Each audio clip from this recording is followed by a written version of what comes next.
Hello and welcome back to another episode of Uncle Bill's Kitchen. Today we are making easy, spicy crab roll sushi.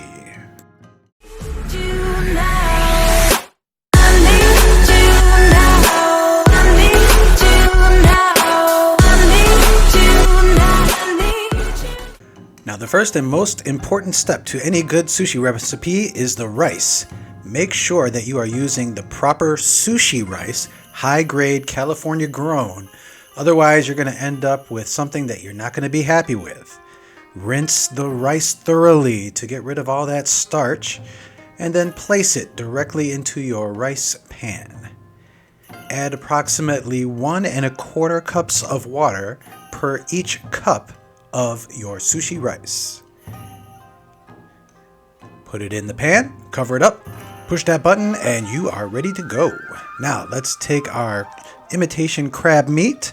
Now you can use regular crab meat, but for me, I think it tastes just as good and way cheaper. You're going to take and shred your imitation crab meat just like you see here until you've got it all into these nice little chunks. Beautiful, easy, and a lot of fun actually. Take a look. Now we're going to add some mayonnaise. Again, not Miracle Whip, mayonnaise. There's a big difference.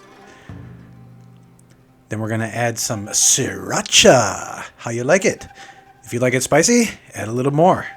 If you don't put too much. In fact, start with a little and then add up. Because you can always add more, but you can't take any out.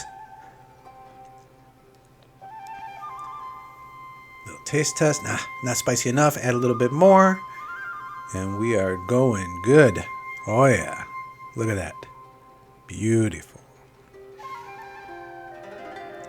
Now we're going to take our rice that's been finished and cooked, and we're going to put it into a bowl. Now most sushi cooks will add this into an actual wooden bowl to cool. By the way, don't forget to subscribe to our channel. It costs you nothing and helps us a lot. Getting back to this, now we have our vinegar mixture, which is just vinegar and some sugar.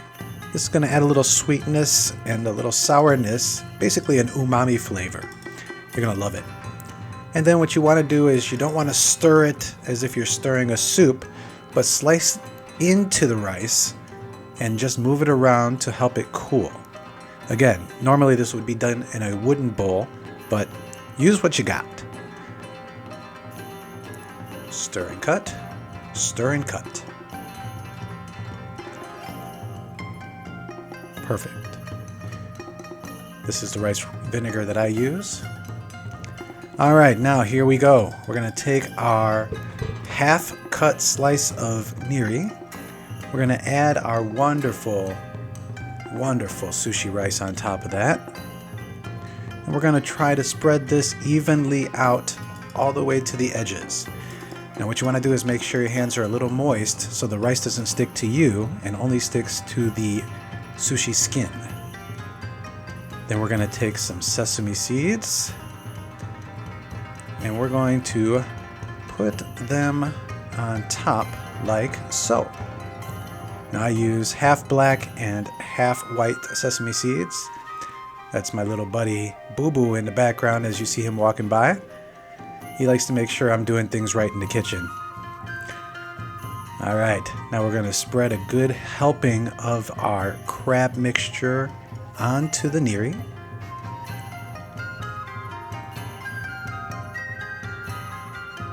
Keeping everything clean, and we're going to just roll the back end of this over to the front and tighten down. Now you might notice that I'm using this plastic bag. It just helps keep things clean and easy to clean up. But as you can see, bam, super easy. Clean it up a little bit. Make sure we get all the old rice off of here. And let's do another one for you. Again, make sure your hands are wet. Grab some of your rice, spread it evenly across the back of your nori. Try to have fun with this, guys. It's not rocket science. You're making food. All right, a little bit right there. Yeah, got it. Perfect. Now let's grab our sesame seeds. Sprinkle, sprinkle, sprinkle. Oh, doesn't it look pretty?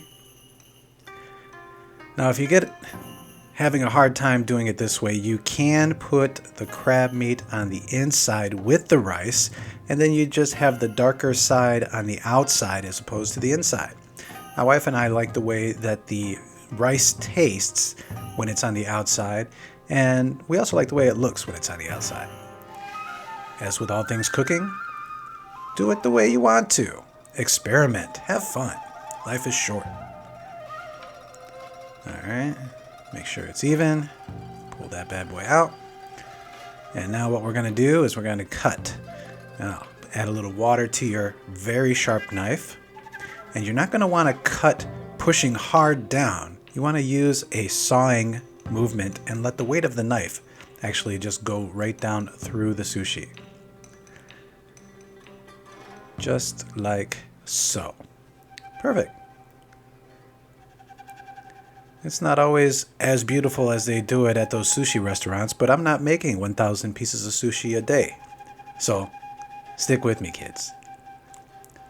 Take a look. Cut it down the middle, then the middle again, and then take those and cut those in half as well. Bam. Place them on your table, on your plate, or whatever item that you'd like to have holding your sushi. And this is how it ends up looking. Beautiful, delicious. I'm telling you, your family's going to love this. It's going to be like you're going out to the sushi restaurant, but only spending less than $10 to make this whole thing. Thanks for stopping by Uncle Bill's Kitchen. We hope you enjoyed today's episode. Please be sure to like and subscribe. It costs you nothing, but helps our channel a lot, and it also helps with the algorithm.